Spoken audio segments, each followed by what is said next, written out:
Record the cable connections. Please pay attention to these items.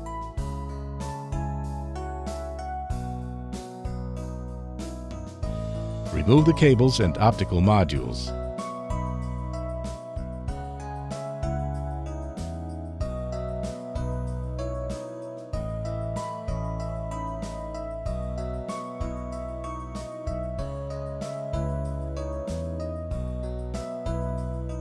Loosen the captive screws on the panel of the surface board.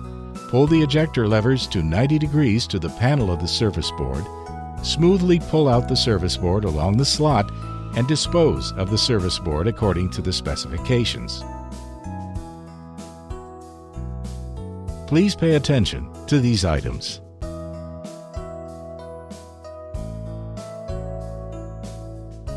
Insert a new surface board into the slot along the guide rails.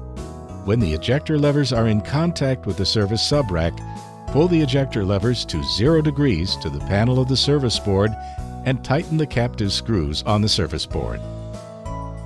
Please pay attention to these items.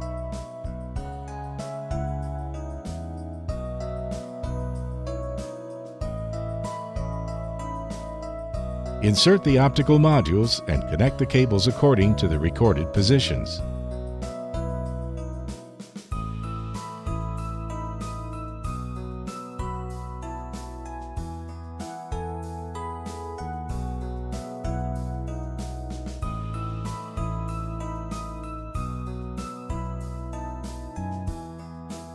Check the run alarm indicator on the surface board.